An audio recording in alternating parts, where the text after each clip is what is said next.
There is a part of your mind that runs your body, builds your habits, and quietly shapes your life. You barely speak to it, but it has been listening to every word you say about yourself. Joseph Murphy spent decades arguing that almost every problem you have traces back to what this hidden mind has accepted as true. The next hour is a chapter-by-chapter walk through his 1963 classic. It covers the techniques and the single law underneath all of it. Chapter 1. The Treasure House Within You. Murphy opens with a single claim that the rest of the book defends. Infinite intelligence and infinite resources are already inside you. He calls this inner reservoir, the treasure house. The conscious mind is the part that reasons and chooses. The subconscious is the part that accepts and produces. It produces in kind with whatever the conscious mind hands it. Whatever you impress on this deeper mind, it works to express in your circumstances. That is what Murphy calls the law of belief. He treats it as a law of mind, the way gravity is law of matter. The catch is that the subconscious does not screen your input for truth or kindness. It accepts the steady self-talk you barely hear. It then builds a life that matches. If you have repeated for years that money is hard to come by, the treasure house has been faithfully producing that. If you have insisted that people cannot be trusted, you have been arranging proof. If you have decided you are not the type who succeeds, the deeper mind has been building the case. Murphy is firm about the implication. Your circumstances are not random. They are the visible report of what has been deposited inside. The chapter is a reframe more than a method. Change does not start with effort. It starts with what you decide to put on deposit. You are not a passive observer of your life. You are the one writing the instructions, even when you do not realize you are writing them. Murphy quotes the line that, "As you sow in your subconscious mind, so shall you reap," and lets it sit. The first chapter is meant to be uncomfortable. Once you accept the premise, you cannot keep blaming the outside for what the inside has been producing. That shift is the whole point. The book stops working the moment you put the controls back in someone else's hands. Murphy also draws on a verse he returns to throughout the book. As a man thinketh in his heart, so is he. He treats thinking in the heart as the felt belief, not the surface thought. That is the substance the subconscious actually receives. The treasure house responds to what you believe, not to what you say you believe. Chapter 2, How Your Own Mind Works.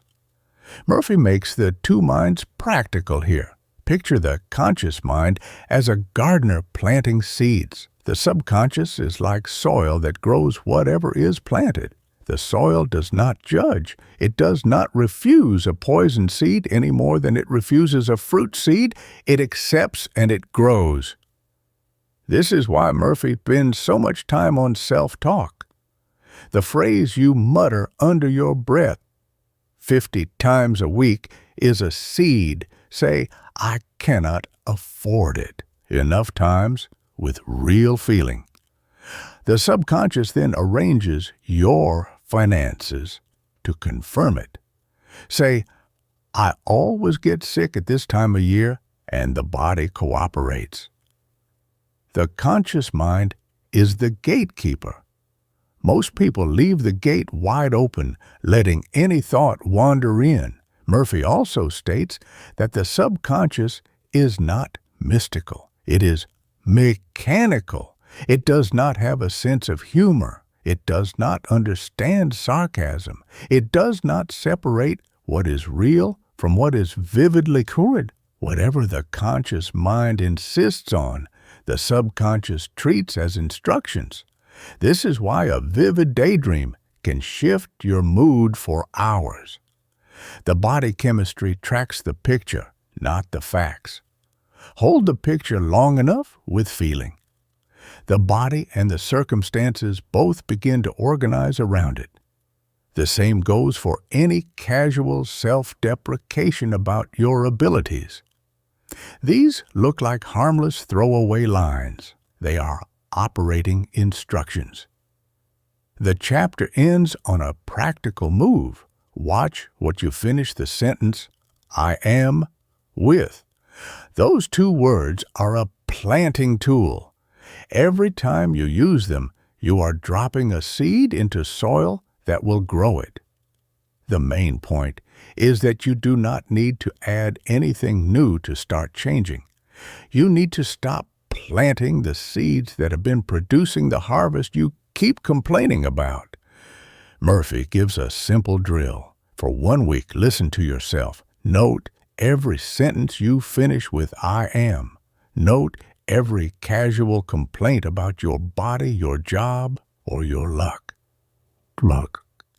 Each of those is a packet of instructions you sent to a part of you that obeys without question. Chapter 3. The miracle working power of your subconscious. Murphy backs his theory with a personal story. He describes being told he had a malignancy. He turned the problem over to his subconscious through prayer before sleep. He held an image of a healing presence flowing through his body. He refused to dwell on the diagnosis. He reports a full recovery. He offers it as an example of the principle. The deeper point of the chapter is that the same healing power runs underneath every religion and every method. A relic, a doctor, a chant, or a sugar pill can all produce the same recovery. Murphy says the real agent in every case is the patient's subconscious mind responding to belief. The vehicle is not the cause. Belief is the cause. He uses this to explain why two people can take the same medicine and only one gets well. He uses it to explain why placebo effects work. He uses it to make sense of the wildly different methods that all seem to produce results. The chapter is a warning, as much as an invitation. The miracle working power runs in both directions. It can heal a body that the conscious mind has stopped sabotaging. It can also wreck a body that has been told for years it is failing. The instruction is to feed the subconscious images of wholeness. Then trust it to do the work. Murphy is careful not to claim it replaces medicine. He does claim it sits underneath every healing that has ever happened, regardless of the wrapper around it. The takeaway is that you are not at the mercy of the diagnosis, the prognosis, or the family pattern. There is a deeper system involved. Your beliefs are the input that system runs on. Murphy roots this in the verse he quotes throughout.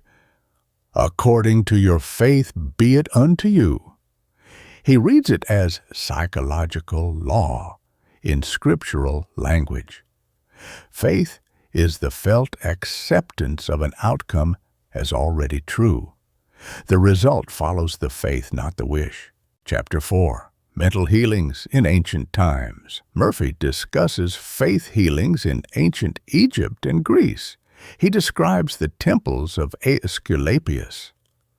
Sick people would sleep in these holy places and wake reporting cures. He examines tribal healers, oracles, and shrines. He looks at the laying on of hands across cultures and the use of relics and sacred springs.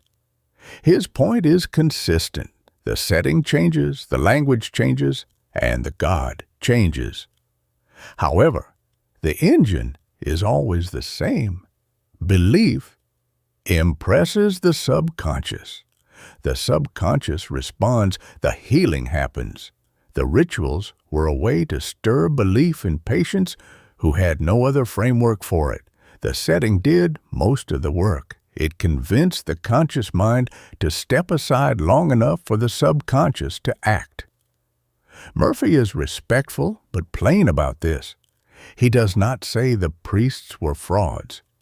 He does not say the gods were real. He says the human mind has always been the active ingredient. The temples were stages designed to make belief. He points out that the same patient might be healed today by a hospital, meditation, or a charismatic doctor. The same patient 2,000 years ago would have been healed by temple sleep. The vehicle adjusts to the culture. The mechanism is constant. The listener learns that you do not need a temple. You need conviction. The chapter removes the mystique. It hands the same power back to the person sitting alone in a chair with no priest in the room. You can do for yourself what the temples were designed to do for the supplicant. The difference is that you have to be deliberate. There is no robed figure to provide the atmosphere. Murphy also states that the ancient priests, when they were honest, knew this. The ritual was technology for belief, not magic. Remove the costume and the same engine is available to anyone who can stir conviction inside their own mind. Chapter 5. Mental Healings in Modern Times. Murphy moves into the more recent record. He cites Paracelsus, Bernheim, and Mesmer. All of them noticed in different ways that patients responded to suggestion. The standout story is about a cousin of his with a worn knee. The cousin was healed after using what he believed to be a sacred relic from a famous saint. Murphy reveals that the relic was actually a small piece of dental bone he had picked up himself. The cousin's knee healed anyway, because his belief did the work. The point is clear.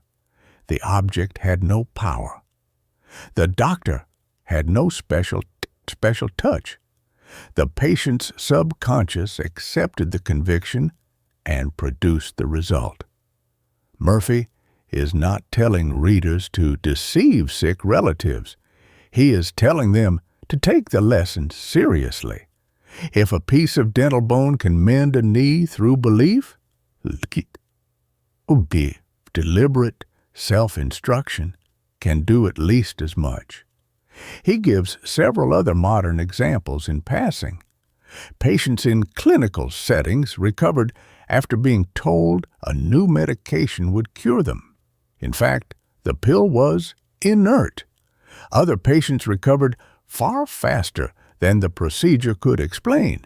This happened because the picture of recovery had already taken hold in the subconscious.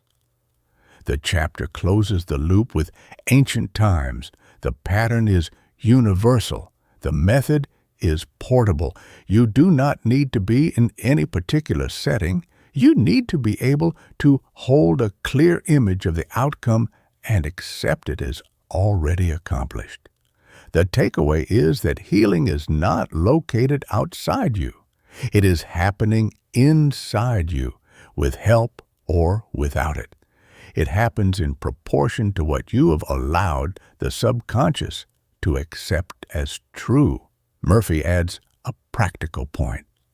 The wrapper around the belief is the patient's choice. Choose the framework that makes belief easy for you. For some people, that is a doctor.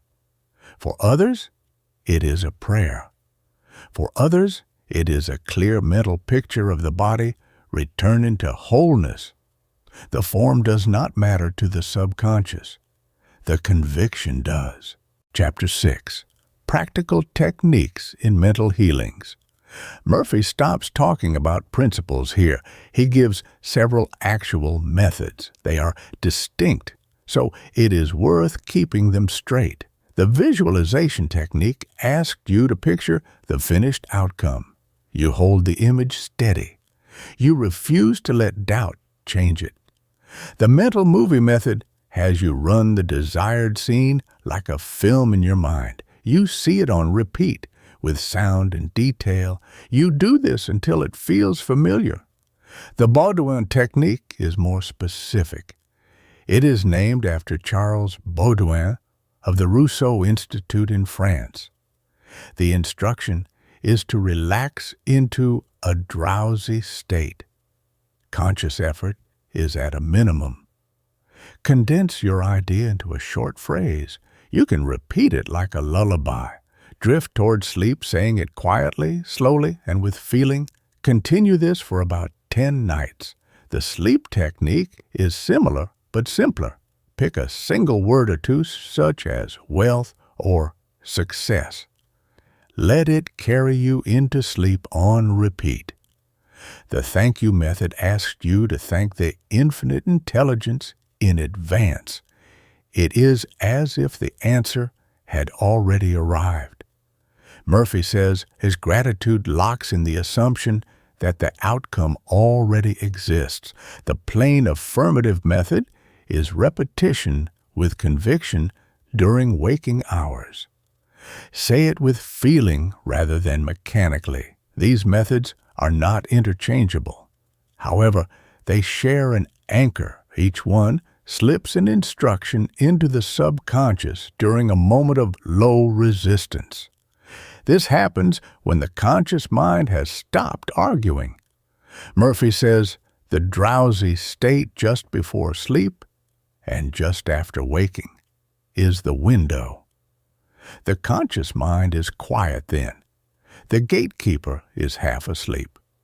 Whatever you hand to the subconscious in those minutes goes through unfiltered. The takeaway is to pick one technique. Use it long enough to test it. Switching every few days is the same as not using any of them. Murphy is also specific about feeling. The words alone do nothing. The subconscious responds to the emotional tone underneath the words. A flat repetition is a wasted minute. A felt repetition, even a short one, lands. He recommends saying the phrase as if the outcome were already true. You should feel quietly grateful for it. That tone carries the instruction across the line into the deeper mind. The same words spoken anxiously do not reach the same destination. Chapter 7, The Tendency of the Subconscious is Lifeward.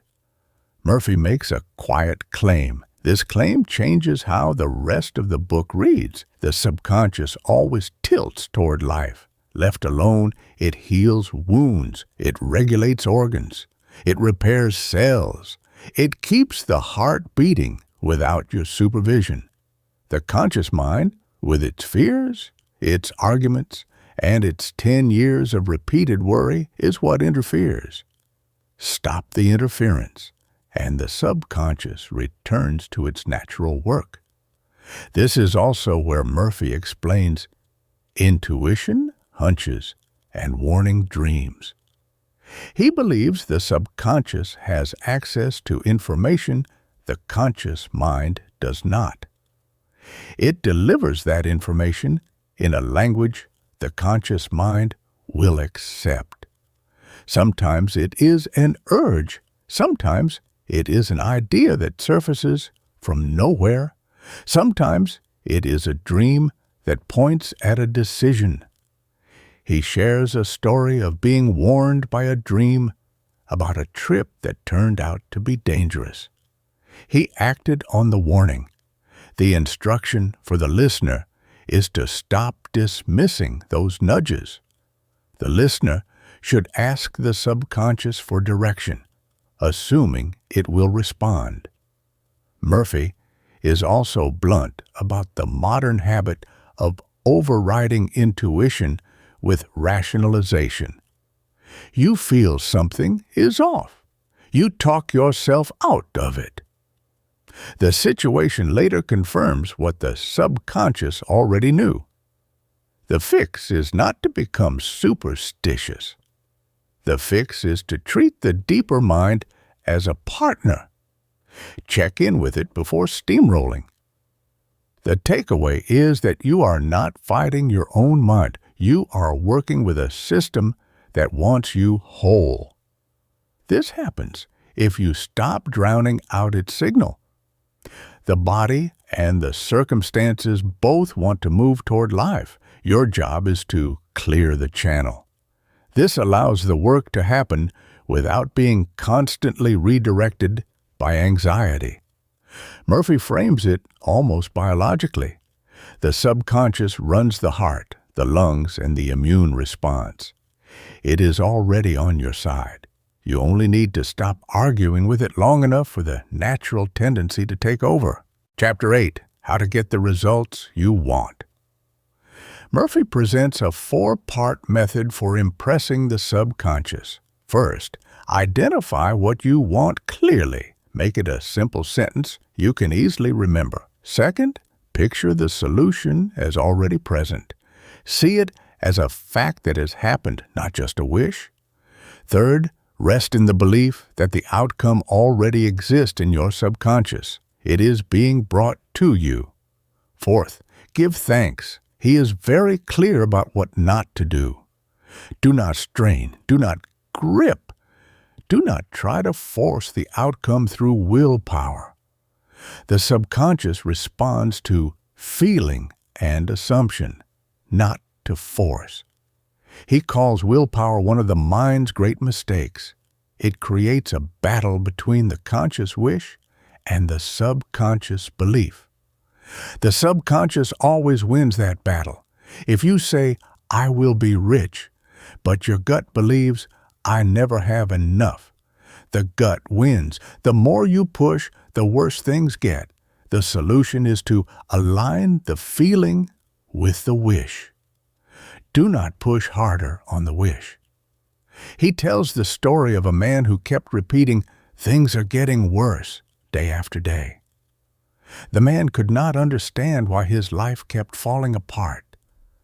The repeated sentence had been an instruction. The subconscious had faithfully carried it out. Murphy helped him substitute a different sentence and feel it. This removed the old instruction.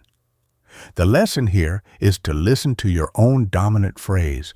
Whatever you say about your life at the end of the day, your subconscious heard it. Effortless conviction is always better than anxious effort. The goal is not to want more loudly. The goal is to quietly assume the outcome. Stop reopening the question every 20 minutes. Murphy points to the verse, "What things soever ye desire, when ye pray, believe that ye receive them, and ye shall have them." He reads, "Believe that ye receive," as the key action. It is in the past tense. It means it is already done. Then rest. The chapter also offers a useful test. This test shows if you have truly impressed the subconscious. If you keep checking, you have not. A mind that has truly accepted something stops asking about it. It moves on because the question is closed. This closure is the proof. Chapter 9. How to use the power of your subconscious for wealth. Murphy moves from theory to money with the same logic. He tells the story of a man stuck in chronic financial trouble. The man repeated, almost as a habit, that he was poor and there was never enough. Murphy gave him a substitute phrase, "By day and by night, I am being prospered in all my interests." The instruction was simple. Repeat it slowly before sleep with feeling for several weeks. The man came back later with steady work, better income, and a different posture about money. Murphy does not promise this as a vending machine result. He uses the case to make a specific point. The subconscious had been faithfully producing the picture it was given. As soon as the picture changed, the production changed. He also warns against a common failure. People affirm wealth while secretly feeling it is impossible. They wonder why nothing shifts. The subconscious responds to the dominant feeling, not the surface sentence. If your words say, "I am prosperous," but your body is tight and your gut says, "Who am I kidding?" the gut wins. The fix is to find a phrase you can say without choking on it. Perhaps not, "I am wealthy," if that feels like a lie. Maybe, "Money is flowing into my life in ever-increasing amounts," or "By day and by night I am being prospered." Whatever you can repeat with a steady inner feeling is the one to use. Murphy is also practical about timing. The phrase has to be installed long enough to outlast the habits underneath it. A week is not enough. Several weeks of nightly repetition is the order of magnitude. The takeaway is to pick a phrase you can feel. Use it until your subconscious accepts it as your real position. Murphy also warns against treating the phrase as a magic chant. It is not. It is a tool for installing an assumption. The minute you start checking whether it is working, you have stepped out of the assumption and back into the wish. Install trust. Let the deeper mind do what it does. Murphy spends a chapter on the moral side of money. This is because it gets in the way for many people. He argues that money is a symbol of exchange, nothing more and nothing less.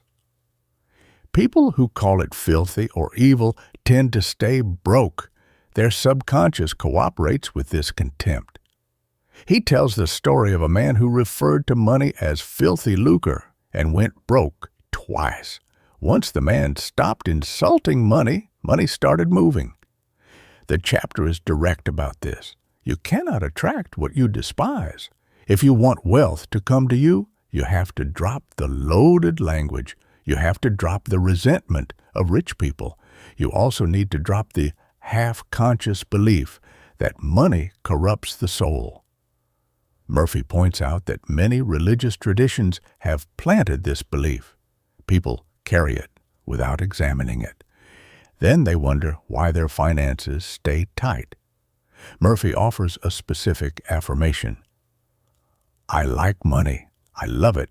Use it wisely, constructively, and judiciously. Money is constantly circulating in my life." The point is not the magical wording. The point is the realignment between your conscious attitude and your subconscious assumption. He also makes a separate point about what wealth is for. Money is a means of expression. It allows you to take care of your family. It lets you be generous. It lets you fund what you care about. It allows you to live without small, constant fear. Treated that way, it is a tool. Treated as the goal itself, it loses its function. The takeaway is to clean up your relationship with money before you try to attract more of it. Your deeper mind will not bring you something you secretly believe will corrupt you. Resolve that contradiction first. Murphy is also blunt about envy. Watching another person succeed and feeling sour about it is the same as instructing your subconscious that success is for other people. Bless the success you see. The blessing is for you, not for them. When you see wealth in someone else and silently affirm that the same supply is available to you, you have opened a channel. When you grumble about it instead, you have closed one. Chapter 11. Your subconscious mind as a partner in success. Murphy gives the listener 3 steps to success. First, find work you genuinely love. Second, specialize within that work. This way, you become the person people seek out for that specific thing. Third, make sure your work benefits other people, not just yourself. The subconscious, Murphy says, notices the difference between fair exchange and exploitation. It tends to respond accordingly. He tells the story of a young man in Hollywood who was acting. His heart, however, was in medicine. Murphy advised him to study medicine, since that was his real desire. The man eventually became a doctor and succeeded in the field that had been calling him all along. Murphy also describes a department store employee who held a clear mental picture of owning his own store. The employee repeated it as an assumption rather than a wish. He did not say, "I hope to own a store one day." He behaved internally as someone who already owned one. Within about a year, he was the owner.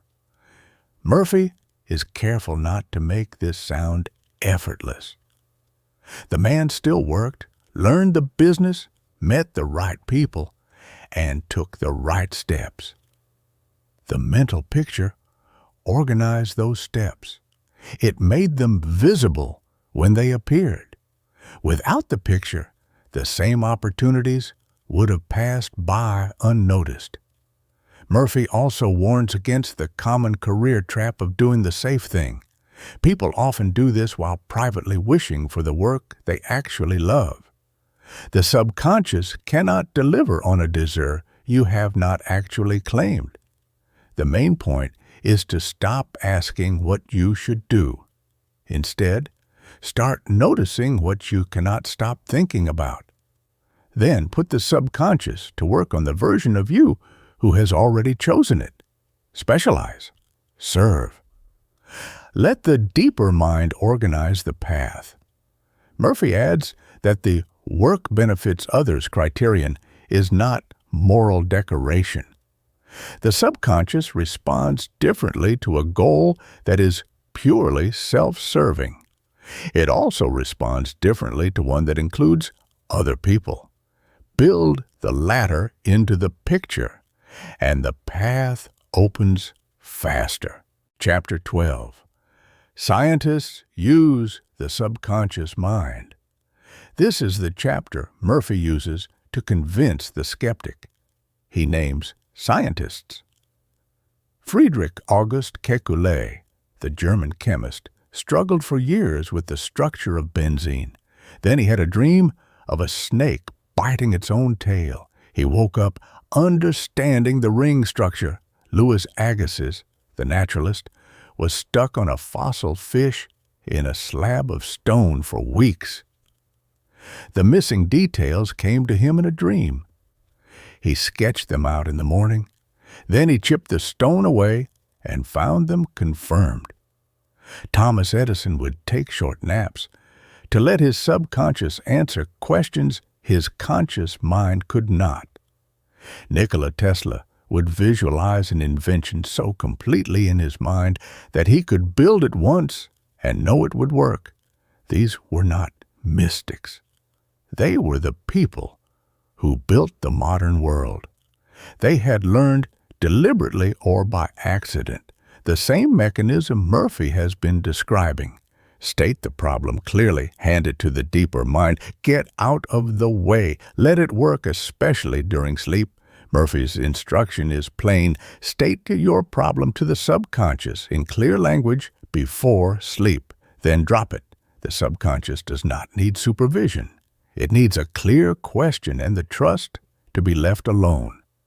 He also points out a recurring pattern. Scientists who force solutions through conscious effort often grind for years on a problem. The subconscious could resolve the same problem in a night if they would only stop interrupting it. The takeaway is that this is not soft psychology. It is the same mechanism that produced the periodic table, the dynamo, the electric grid, and the ring structure of benzene. You have the same access. You only need to use it on purpose. Murphy also notes that artists have used the same method for centuries. Composers have woken with melodies. Writers have woken with the missing scene. The deeper mind does not care whether the problem is chemical or musical. It cares whether the question is clear. He encourages a small experiment for the skeptical reader. Pick a real problem you have not been able to solve. Write it on a card.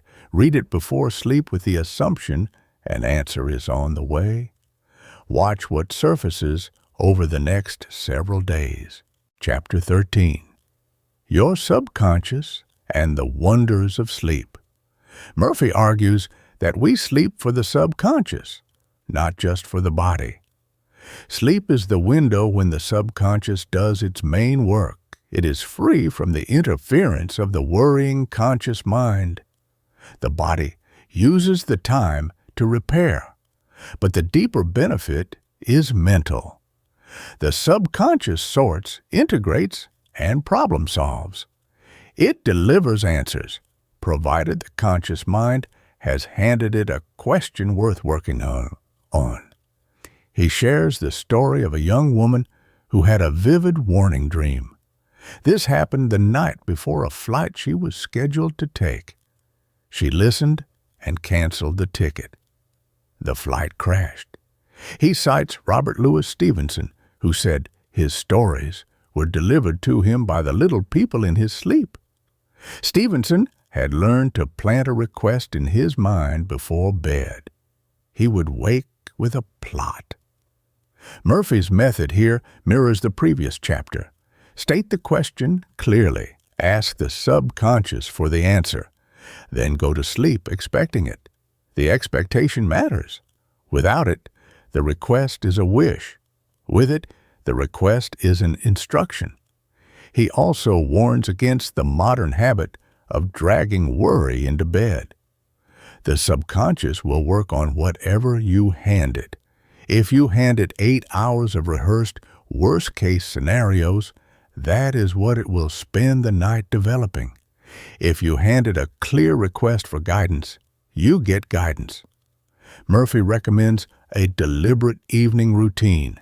Close down the open loops. Pick one question or one phrase. Drift off, holding it. The takeaway is to be deliberate about the last sentence in your head as you fall asleep. That sentence is the seed the subconscious will work on for the next 8 hours. You do not have to control all your thoughts during the day to win this game. You only have to control the last one before sleep.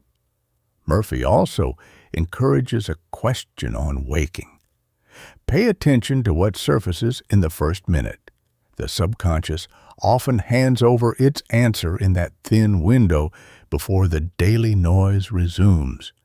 The answer arrives as an image, a phrase, or a sudden clarity about a decision you had been stuck on. Chapter 14. Your subconscious mind and marital problems. Murphy discusses relationships. He tells the story of a school teacher who had been married 3 times. Each husband had been passive, dependent, and relied on her to make all the decisions. Each marriage had failed in the same way. Murphy points out that her own dominating personality attracted submissive partners. This caused the same outcome repeatedly. The cure was not to find a better man. The cure was to change the pattern in her subconscious. He gives her an affirmation. I am building into my mentality the type of man I deeply desire. The man I attract for a husband is strong, powerful, loving, very masculine, successful, honest, loyal, and faithful. She used it nightly. Over weeks, her inner picture shifted. Later, she met a doctor at her new job and married happily. Murphy uses this case to make a precise point. The subconscious does not arrange your love life as a separate department. It arranges it from the same operating beliefs you carry about yourself. It also uses your beliefs about the opposite sex and about what you can have. Change those beliefs, and the same world starts producing different candidates. Murphy also warns about the inverse case. People who repeat, "I will divorce him," as a chant during arguments are issuing an instruction. The subconscious will execute it, often within months. The chapter is firm. Marriages do not fail out of nowhere. They fail in the mental life of the people inside them. What you affirm about your partner, you are also affirming about yourself. This is because the subconscious does not distinguish between subject and object. Your next relationship is being built right now. It is being built in the inner sentences you say about love, about the other person, and about the kind of person you are. Murphy also offers a daily prayer for couples in active conflict. Send the partner peace and goodwill silently each morning. Do it for 30 days before deciding the marriage is dead. The deeper mind responds to consistency. The felt atmosphere of the relationship often shifts before either partner has named the change. Chapter 15, Your Subconscious Mind and Your Happiness. Murphy treats happiness as a choice and a habit. It is not a reward you earn after circumstances cooperate. He tells the story of a businessman who began every morning with a single line, "I choose happiness today." He repeated it with feeling before getting out of bed. Within weeks, his relationships, his health, and his outlook had shifted. The world had not changed. His dominant mood had changed, and the world responded to that. Murphy quotes William James directly. James said, "The greatest discovery of his generation was that human beings can alter their lives by altering their attitudes of mind." Murphy treats this as the practical version of the law of belief. You do not wait for happiness to arrive on a delivery truck. You decide on it. You install it in the subconscious through deliberate repetition. Then you live from it. The chapter pushes back hard against the habit of complaining. Every complaint is an instruction. Say, "Things are awful enough times," and the subconscious produces more material for the complaint. This is because that is what it was told to produce. Murphy is also careful here. He is not telling you to fake good feelings while ignoring real problems. He is telling you to stop using your mood as a thermometer reading on external conditions. Start using it as a thermostat you set deliberately. Conditions can be bad, and you can still choose your inner stance. That stance, repeated, becomes the new baseline. The baseline starts attracting different conditions. The takeaway is that happiness is upstream of circumstance, not downstream. The first move is to stop waiting and start choosing. The choice is small in the moment. It compounds across years. Murphy recommends a simple morning sentence and a simple evening sentence. In the morning, say, "I choose harmony, health, and peace today." At night, say, "I am at peace." The deeper mind takes those as standing orders. It starts producing the inner conditions to match. He also flags one common mistake. People wait until they feel happy to say they are happy. That is backwards. The sentence comes first. The feeling follows. Then the conditions arrange themselves around the new feeling, not the other way around. Chapter 16.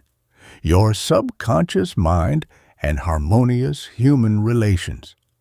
This chapter focuses on a mechanical fact about the subconscious. It does not distinguish between subject and object. Whatever you affirm about another person, you are also affirming about yourself.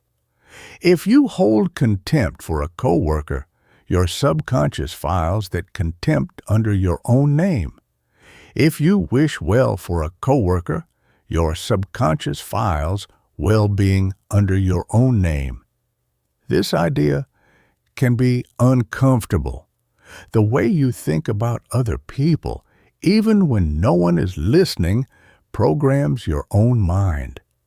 Murphy tells the story of a businesswoman who disliked her supervisor. He told her to spend a few minutes daily silently wishing her supervisor harmony, success, and peace. Within 2 weeks, the supervisor was transferred. The conflict resolved itself. Murphy does not promise that the other person will always leave. The point is what happens to you when you stop treating someone as an enemy in your own mind.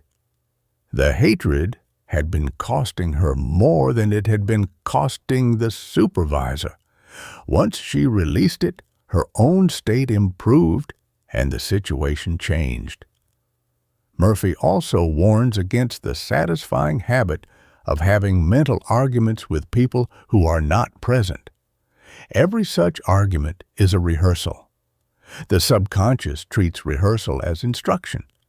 You are training yourself to react with the same intensity the next time you see that person. The solution is to stop the rehearsal.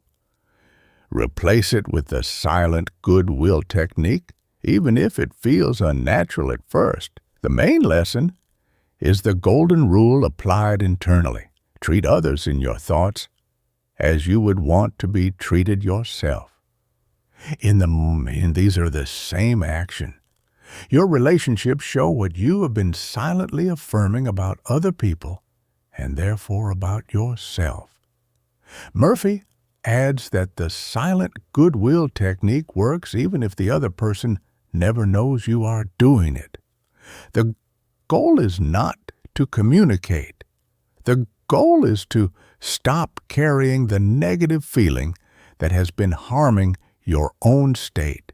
Once your inner state changes, the outer situation often follows on its own. The other person may soften or move or simply become less important to your day. Murphy warns against the related habit of replaying an offense in your head while trying to forgive. The rehearsal is the problem. You cannot release something you keep replaying. The technique only works when you stop telling the story and let the silence do its work. Chapter 17, How to Use Your Subconscious for Forgiveness. Murphy is precise about what forgiveness is and is not. It is not approval. It is not saying the wrong did not happen. It is not pretending the relationship has to continue. It is the act of releasing the charge so the subconscious stops carrying the wound on your behalf. He gives a specific technique. Quiet your mind. Name the person. Repeat the affirmation. I fully and freely forgive this person. I release him mentally and spiritually. I wish for him health, happiness, peace, and all the blessings of life. Do this until the name no longer carries a sting when you say it. That is the measure. The offense does not have to feel acceptable. The charge must dissipate. He tells the story of a woman who had carried bitterness toward her sister for decades. The grudge had become part of her inner furniture. She finally used the method and released it.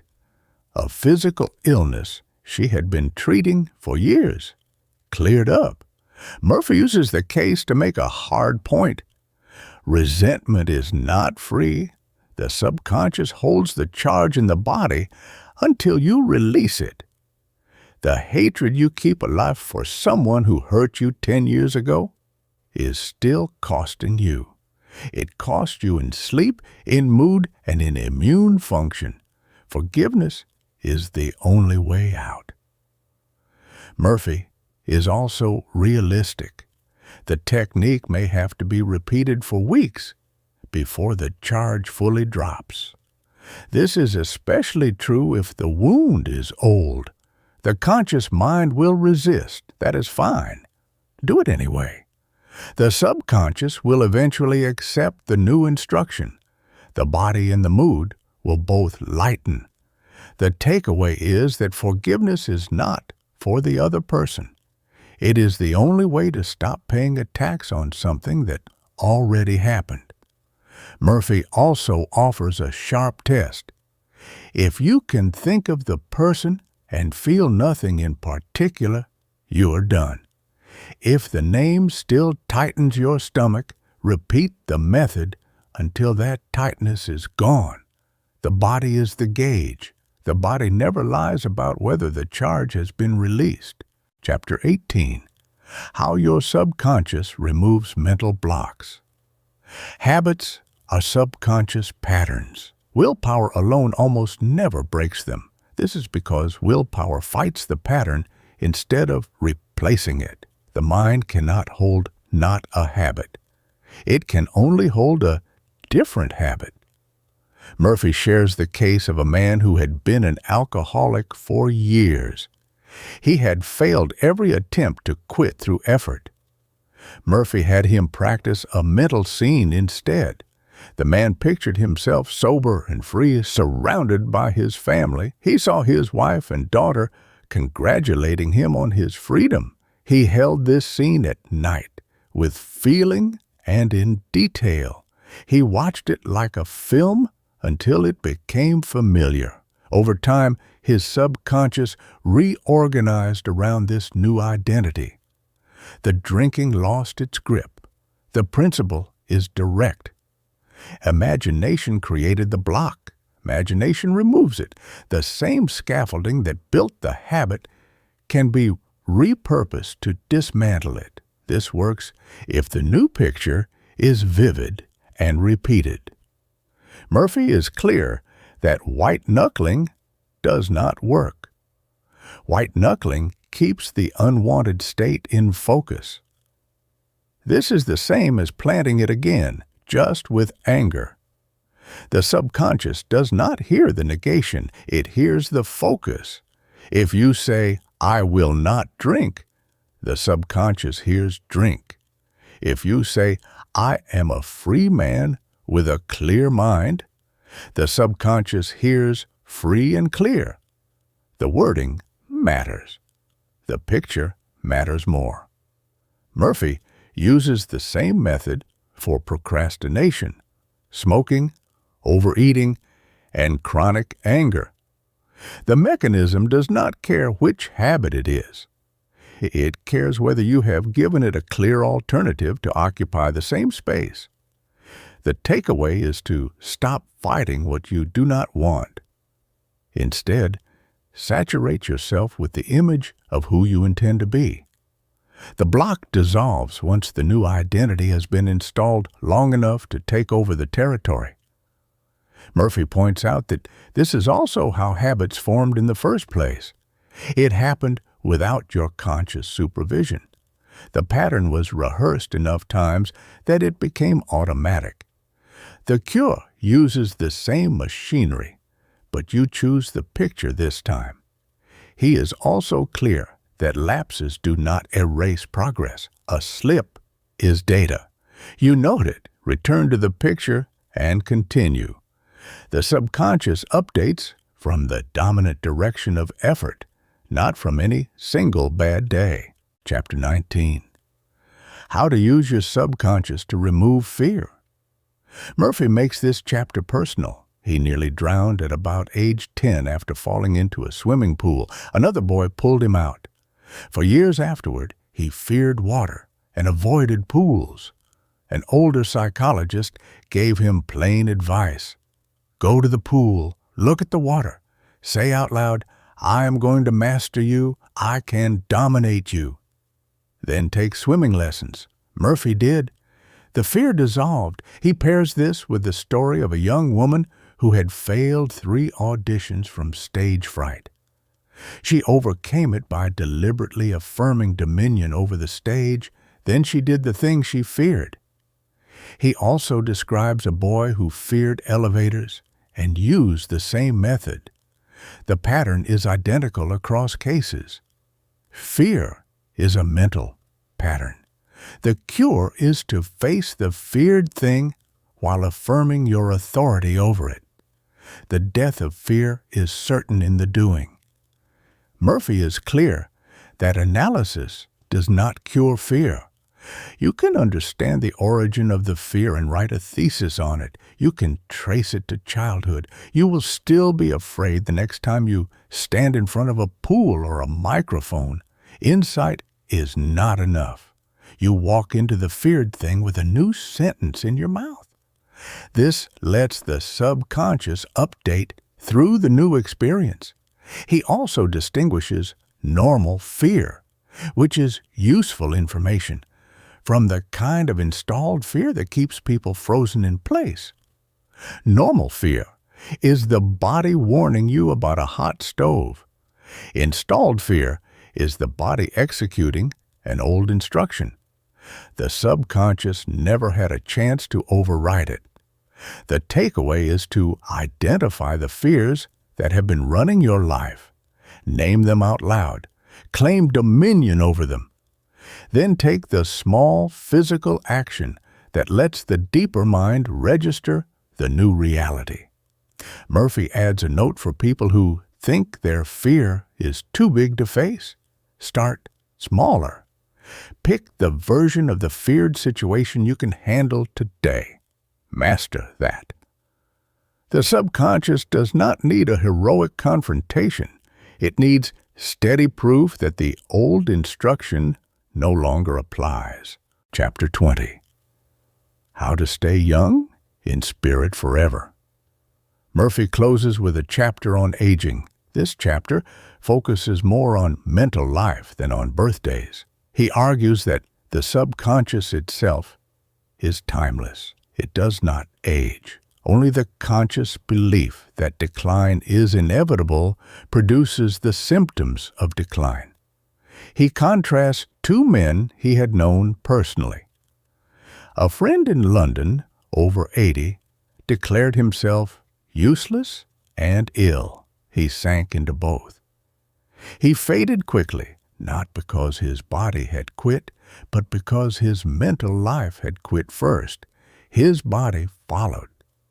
The other man was a surgeon at 84. The surgeon took the opposite position. He said he was as useful as he believed himself to be. He kept operating successfully for years. His patients were not concerned about his age because he was not concerned about his age. The chapter argues that retirement is not the end of usefulness. It is a transition. It can be a beginning. 30 can be old in the wrong head. 80 can be young in the right one. Murphy warns against the cultural script that demands shrinkage after a certain birthday. The script tells you to slow down. It tells you to give up new projects. It tells you to stop learning. It tells you to accept that the best is behind you. The subconscious will obey that script without protest if you let it run. The fix is to fill your mental life with qualities that do not age. These include patience, kindness, curiosity, goodwill, and a sense of purpose. Hold those, and the subconscious has something to work on. This does not require you to be young. The body will follow what the mind insists on. Aging well is not luck or genetics alone. It is a mental practice. The script can be rewritten at any age. The deeper mind will accept the rewrite if it is repeated with feeling. Murphy closes the book with a line that captures the chapter. Some men are old at 30, while others are young at 80. The difference is not in the calendar. It is in the steady inner sentence the subconscious has been told to obey. He recommends an evening line for older readers. I am ageless in spirit. My mind is alert, my body is strong, and my work has meaning. Repeated nightly, that sentence becomes the new operating instruction. The body, given long enough, learns to obey it. If there is one sentence to take from the entire book, it is this: your subconscious mind is always listening, and it is always producing in kind. The bank account, the body, the marriage, the moods, the patterns you cannot explain.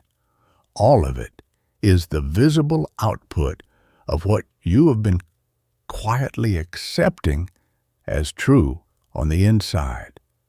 Murphy's whole project is to put that mechanism back in your hands. Pick one technique from Chapter 6. This could be the Baudouin method, the sleep instruction, the mental movie, or a plain affirmation. Pick a phrase you can say without flinching, because the subconscious responds to the feeling under the words. Use it before sleep when the gate is open and the conscious mind has stopped arguing. Do it for several weeks before you judge the result. The change does not happen at the surface. It happens underneath, slowly, and then the surface follows. Start tonight with the last sentence you put in your head before you turn out the light. That sentence is the seed. The next 8 hours of sleep is the soil. The life you wake into day after day is the harvest.